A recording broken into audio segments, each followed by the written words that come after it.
welcome or welcome back to my channel. My name is Sarah and today I'm back with my September reading wrap up. I can't actually believe it's been a month since my last reading wrap up. It does not feel that long. But yeah, I think I've had quite a bit of a mixed reading month this month, but I read some good things. I read some things that I really liked and I read some things that I really didn't like. I'm never sure whether that's better than having like a lot of things that you quite liked.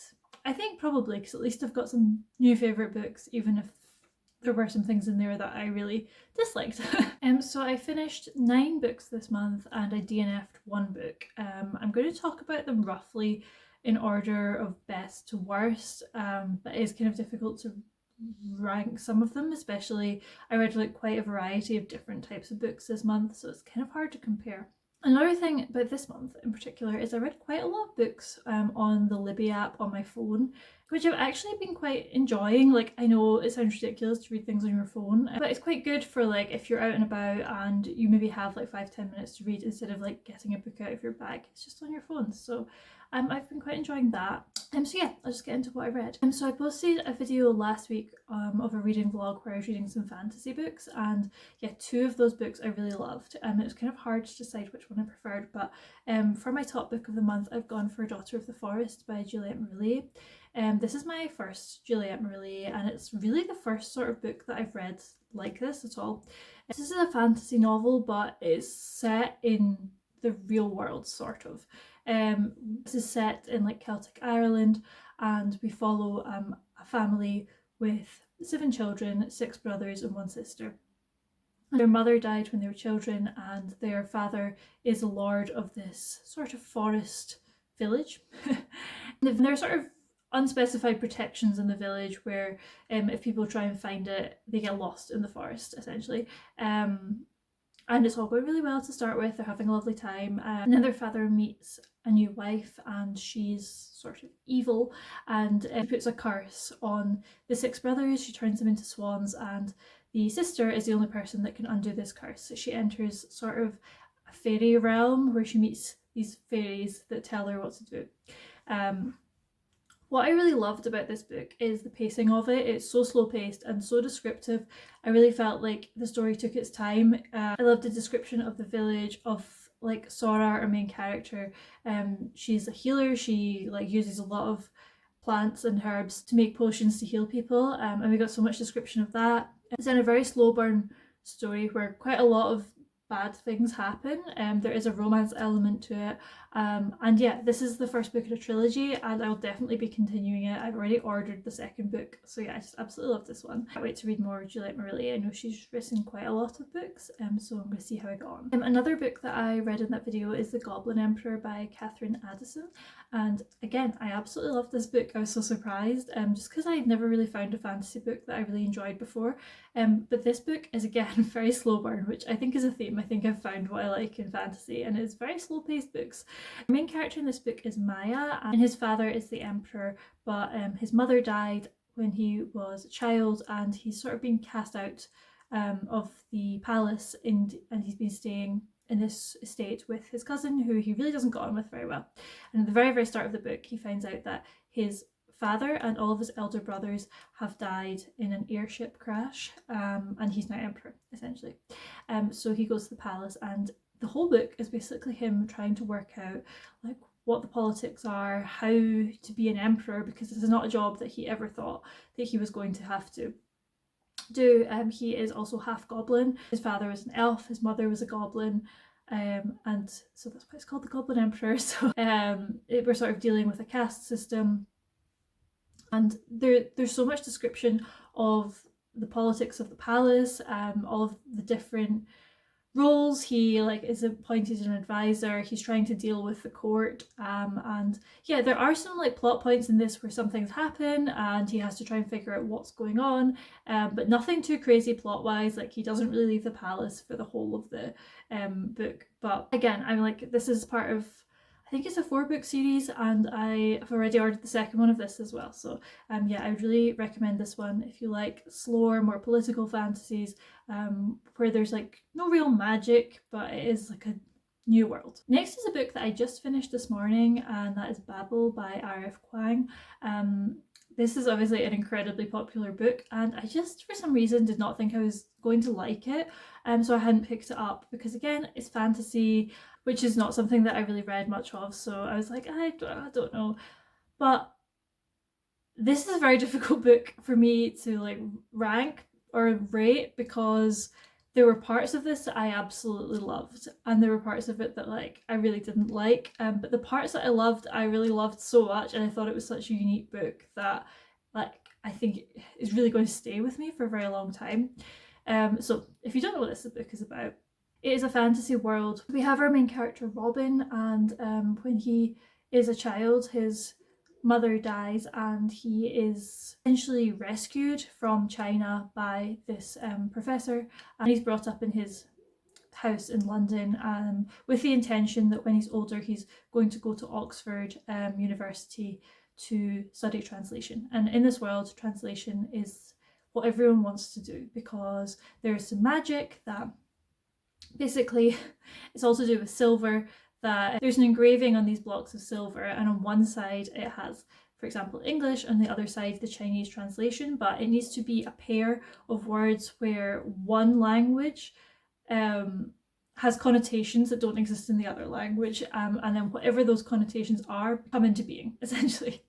Quite a difficult concept to explain, but I really loved the magic system in this and all of the discussion around language and translation and how that links back to Empire, because in this Robin has come from a very poor background. He is sought after because he speaks Chinese as his mother tongue, and there aren't very many people in England that speak it fluently, and also English and also Latin and Greek and all the other languages that he needs. So he discovers that he's actually in a very fortunate position. And so because there's a real shortage of people that speak non-European languages, Robin finds that he's like one of the most important people in Oxford, and he has this like stipend that is very generous. He has quite a lot of money and he's just like loving life, but there is this sort of, I guess, rumbling in the background of Empire, and it is set in Victorian England. It's very much like the Empire is all powerful, and he is torn between loving life in Oxford and his background from Canton in China and what's happening there. So it's like a very complex book, and a lot happens in 600 pages, and I loved the ideas of this book. Like, I thought it dealt with translation and languages and Empire so well. It was so complex in its discussion of those, but at the same time it was very plot focused, especially towards the end. Like, things kept happening and I was like, whoa, this is too much. And I felt like the characterization wasn't amazing. There's a lot of telling you characters' inner thoughts, like, and then Robin thought blah blah blah. I didn't really love the writing. The writing was not particularly descriptive. Yeah, I'm really torn because I thought that like what it was trying to do was incredible, but for my personal tastes in writing, it just wasn't there for me. So yeah, a really interesting experience. And I would definitely be interested to pick up more R.F. Kuang. I think she's like very unique in her focus of her books. Like, I know that she's written the Poppy War trilogy, which again is focused on the Opium Wars in China. And it just is a sort of an area that I've not really seen discussed, especially in a sort of fantastical book. So yeah, really interesting. Next I read Dubliners by James Joyce. This is a collection of short stories. I read A Portrait of the Artist as a Young Man by James Joyce back in January maybe, and I didn't really love it. I like parts of his writing, but I found it a bit pretentious, and towards the end I was just sort of losing the will to live. There's a lot about religion and Latin in it, and I think if you like reading it as a modern reader that has no Catholic upbringing or like knowledge of Latin and the classics, I was a bit lost. Dubliners I much preferred. This was a good read. You know, with short stories, there are always going to be some that you like more than others. All of these stories, bar one, were pretty short, like 10 to 20 pages. And really you're just meeting different characters that live in Dublin and little excerpts of their lives. There's like, you know, there's no real narrative drive to any of the stories. It really is just like a little snapshot of someone's life, or like one event. which I really like. Like, I love slice of life type stories, and I thought that we met a good range of characters throughout this. There were a couple of stories that I think, as a modern reader, I didn't really understand, just the politics of Ireland at the time and some of the religious things. But the last story, which is called The Dead, which is about 50 or 60 pages, I really, really liked. It was sort of a party, and we're introduced to all of these different characters, and we sort of see how the night progresses. I really liked it. So yeah, overall this was a positive experience. I'm feeling more optimistic about Ulysses, which I have on my shelf to read at some point. We'll see how it goes, but yeah, I like this. Next I read Kairos by Jenny Erpenbeck. This won the Booker International this year, and so I was interested to pick it up, also because I hadn't heard great things about it. Like, I'd heard people say, I can't believe this is the best book in translation of this year, and like, I would tend to agree. I don't think this was a bad book, and I thought that parts of what it was doing was very interesting, but yeah, like, if you're looking at the best book in translation, it can't possibly be this book. So basically in this we follow a relationship between a sort of 50-year-old writer and a 19-year-old girl. Well, she's 19 at the start of the book when they meet, and it's not a great relationship. He is still married to his wife, and she is basically just left school and is going to go to university. And it's set in East Berlin. And I think what I really liked for this book was the setting, and that's definitely a big part of it, because it's about being in East Germany and the lack of freedom. She goes at one point to visit family in West Germany, and her eyes are open to this experience.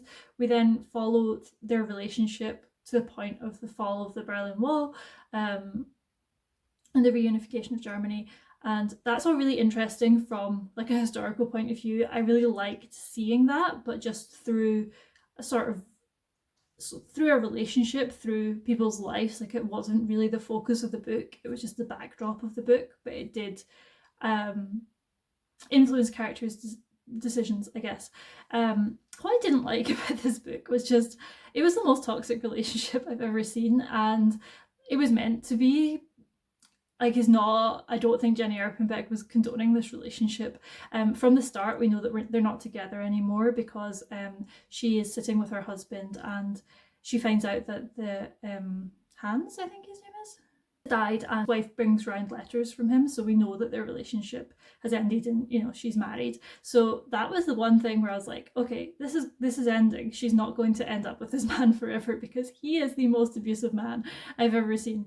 It was just terrible, and it was just so frustrating to read, and maybe that was the point, but yeah, it was tough from that point of view. It was a bit pretentious at points. There was a lot of like quoting of classical music and literary quotes, and just there was a lot going on in it. But you know, it did provoke a reaction from me. It's not that I thought that this was like a bad or a boring book. It was just, it was a frustrating read, and like, yeah, I don't think it was the best book of that could, like, I don't think it was the best book ever. Like, I thought it was quite interesting, but you know, I'm not going to be recommending it to loads of people. Then I read, again for my fantasy reading vlog, I read The Familiar by Leigh Bardugo. This is my first ever Leigh Bardugo. I know she's a very popular author, and this is definitely not one of her most well-loved books. It only came out this year, but I've heard very mixed reviews. This is sort of a fantasy romance set in Spain during the Inquisition type period, which I thought was a really interesting time period. And meet our main character Lucia, who has sort of magical powers. She is working as a scullion in for a family that are not particularly well off. Like, she's one of their only servants, and she's basically caught doing a magic spell, and mistress of the house thinks that this is a great opportunity to show her off and for them to become more popular in the neighborhood. So they invite loads of people around so that she can like show off her magic, and then she gets involved in this competition where the king is looking for someone to help guide him, and that has magical abilities.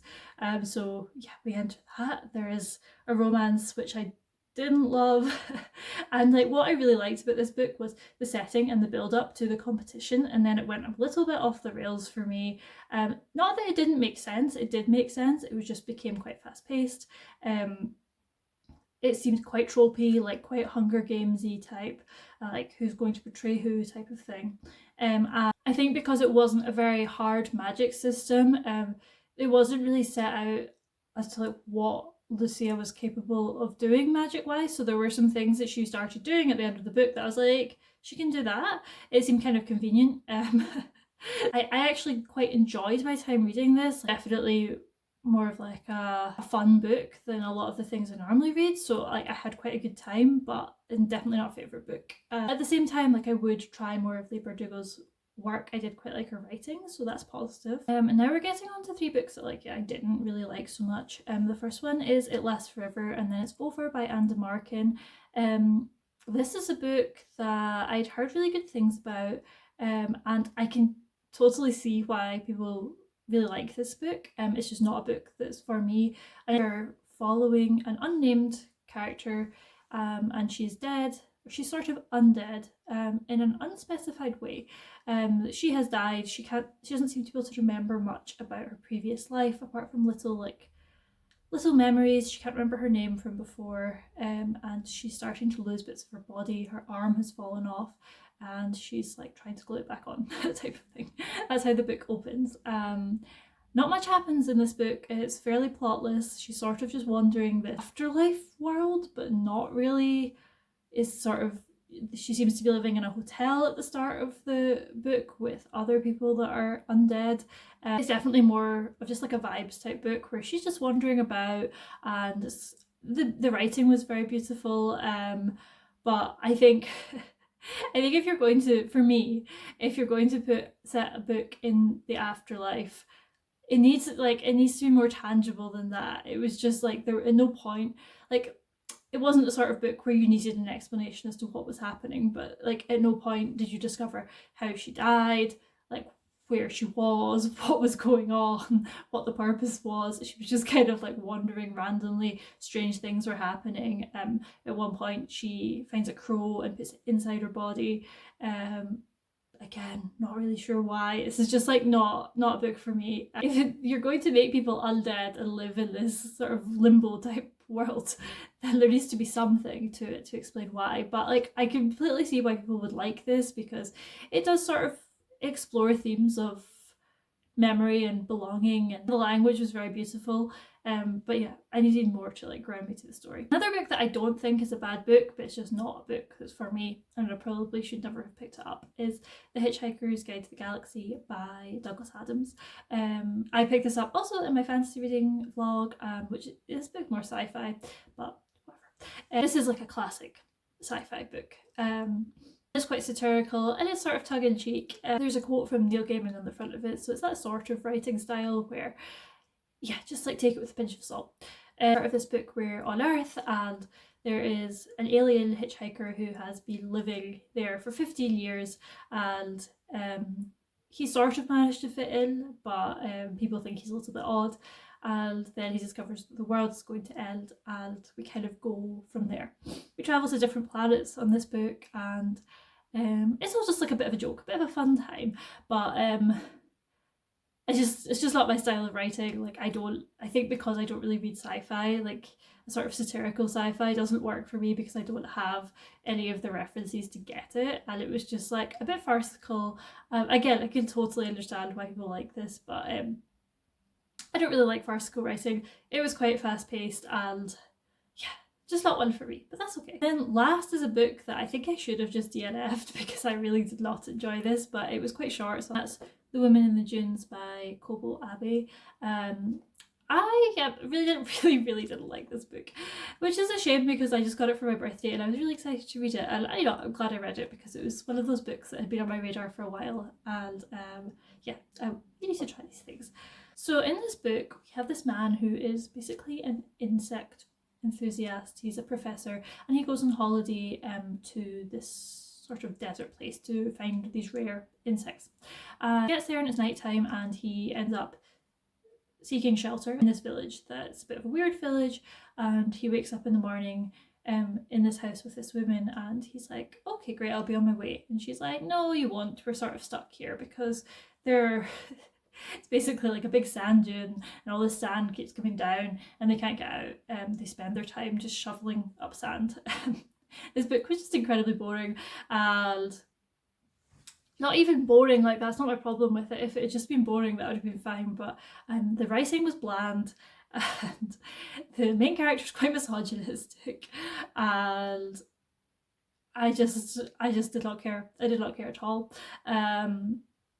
which is a shame, because I think like some of the ideas it was exploring were quite interesting, but honestly, like I couldn't have cared less about this man and his deserty sand time. It was just not a book for me. I don't think I'll be reading Kobo Abbey again, sadly. Like I think that it just was quite misogynistic, the way that he's stuck with this woman and he's sort of hating this woman, and then all of a sudden he's like, I'm just going to have sex with her, and she's like totally chill with it. It's weird. It made no sense. I didn't like it. One book that I DNF'd is Gideon the Ninth by Tasmyn Muir. I didn't give this one like too much of a go. I read about 100 pages, but it was very fast paced. Again, it was sort of like funny, satirical sci-fi. Just not my thing, and that's okay. So yeah, I feel like I've had quite a mixed reading month, but the things that I have really enjoyed like have been great. Yeah, because I've managed to find some new fantasy books, it's a genre that I'm definitely going to be reading more of in October and November. Like I'm very excited for it. So yeah, let me know what you read in September. If you have any good book recommendations, I'm always here for that, and I will see you again in my next video.